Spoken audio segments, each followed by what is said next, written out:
Ito kasi lumalabas sa balita. Actually, ang Netflix yata ang nagpalabas na ng kanilang bagong rates. Subscription rates nila. Depende kung kayo ay naka-premium, no? Depende sa sa plan ninyo. Kasi magiging effective na sa primero po ng Hunyo, June 1st. Itong 12% na ipapataw po na digital tax on digital services nito mga foreign, mga dayuhan po, no? Na mga providers po nito. So, itong effectively, kasi nung una, remember, Patpi, ang naririnig po natin, ako, hindi naman ipapasa yan nung mga kumpanya na yan, Netflix, Amazon Prime, Disney, yung mga sinusubscribean po natin na digital, lalo na yung entertainment. Eh, hindi na ipapasa siguro sa atin yan, sa mga subscribers na. So effectively, dahil sa anunsyo mo ng mga panibagong rates na tumaas, pinasa rin. Ganun po ba? Tama po ba yung ating pagkakaintindi? Tama po kayo, no? Yun naman po yung sinasabi natin noon, kalokohan yung sinasabi na hindi ito ipapasa sa consumer. Kasi hindi naman po income tax ang ipinataw sa kanila, kundi value-added tax. At alam naman po natin yung value-added tax.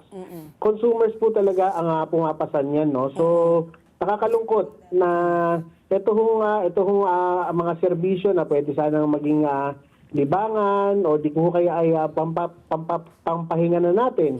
At yung mga serbisyo ko na nagagamit ho para sa edukasyon at pagtatrabaho ay magkakaroon po ng taas singil dahil nga po doon sa digital service tax na ipinataw ho ng ating pamahalaan. Oo. Ronald, si Pat Pito, ang tanong ko, so I take it na parang kontra ka dito no sa pagpataw po ng 12% VAT. So ano ba yung dapat nilang ginawa para hindi po napasa po sa ating mga consumers? Should it have been income tax? Kasi nga ang sinasabi naman ng gobyerno natin, wala silang nakukuha ni isang singkong duling. Wala silang nakukuha dito sa mga foreign companies na ito. Which to me, I think, is also unfair nga naman. Kasi yung mga Filipino local companies nagbabayad ng buwis. Tapos dapat na nga naman, meron sila rin bayaran, yung mga foreign counterparts. Pero ano yung dapat ginawa sana ng gobyerno natin para hindi po napasa sa mga consumers? Well, good morning po, Ms. Pat. Tama po kayo na unfair nga din naman na walang kinokolektang buwis dito sa mga foreign services, no? Pero sana, yun nga, kagaya na binanggit natin kanina, sana income tax yung siningil sa kanila, buwis sa pagnenegosyo yung siningil at hindi value-added tax. Kasi talaga hong malinaw, kung value-added tax ho yung ipapataw, talaga hong yung consumer naman ho ang binubuwisan mo niyan, hindi naman ho yung kumpanya, no? So, basically, wala hong binabayaran pa rin buwis itong mga kumpanyang ito. Taong bayan pa rin po ang nagbabayad ng buwis sa tuwing ginagamit natin ang mga serbisyong covered ng digital service tax. So para payuhan po natin yung kasi may lumabas sa feed ko na meron ng mga alternatibo, di ba? Lahat nitong subscription mo, nagbabayad ka ng subscription dito sa Netflix, sa Spotify, apart from yung mga peli-pelikula, Amazon Prime, Disney, merong mga game din di ba? Mga games, pati Shein at Temu pala. Totoo ba itong nabasa ko, pati Shein, yung mga mahilig shopping sa mga walang kakwenta-kwentang darating sa inyo na binili nyo sa Temu. At sa Shein, digital game storefronts. Hindi ako naglalaro kasi ng digital games. Steam, Epic Games. So yan po yung mga papatawan nga po nitong 12% value-added tax on digital services pag non-resident yung kumpanya. So lumalabas sa feed ko kasi, Ronald, merong mga actually free. Parang alternatives to all these digital services na hindi naman illegal. Merong ganun no? So all they have to do is research on it kung ano yung pwede mong, instead of Netflix, may alternatibo. Instead of Spotify, may alternatibo. Hindi ka pa magbabayad. Legal ba? Well, legal? Totoo naman po yun, pero syempre iba pa rin ho talaga yung serbisyo ho nitong mga nitong mga kumpanya na to, no? Somehow meron ho silang reputasyon na napapangalagaan ho nila yung halimbawa kasi yung sa Netflix, doon ho sa mga streaming platforms, sa mga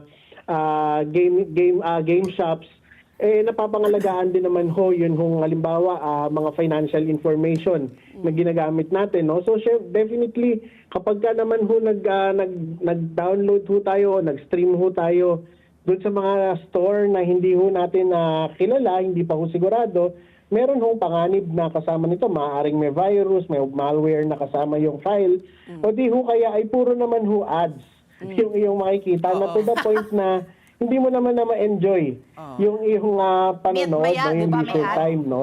So, tapos yun pa, binuwisan din ho yun hong mga online shopping platforms. No, ultimately ho, talagang pinagbayad ka na nga ng buwis, gusto pa ho ata, mabuwisit ka sa tuwing manonood ka o tuwing magsha-shopping ka. Oo. Ikaw personally, Ronald, sa tingin mo ba dahil po tumaas yung mga rates nitong ating mga online streaming, mababawasan na rin po yung mga subscribers?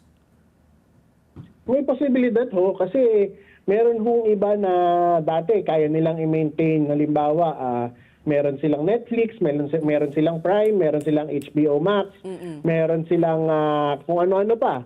Habang meron silang Spotify, tapos meron pa silang YouTube Premium, no? So, posible ho na meron hong mag-alisan. Pwedeng ang maintain na lang isang na lang. streaming platform, tapos isang music streaming platform. 'Di ba? Meron hong pwedeng mahirap. Ang pinaka ano ho dito, magiging problema dito, tatangkilikin ho, magkakaroon ho ng demand. Doon ho sa mga produkto, doon ho sa mga serbisyo na hindi ho regulated, na hindi ho sigurado at posibleng peke, hindi po ba? So kasi syempre yung mga kababayan Yung mga natin, pirated sites. yung mga pirate ho. Halimbawa, ngayon nga ho na hindi pa nga ho pinapatupad yung digital service tax.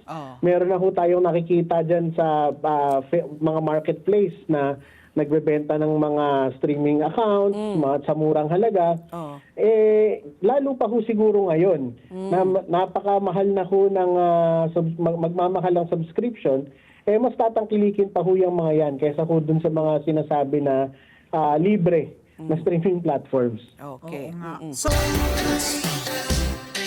Let's get together. Sunday 25. Sunday 25.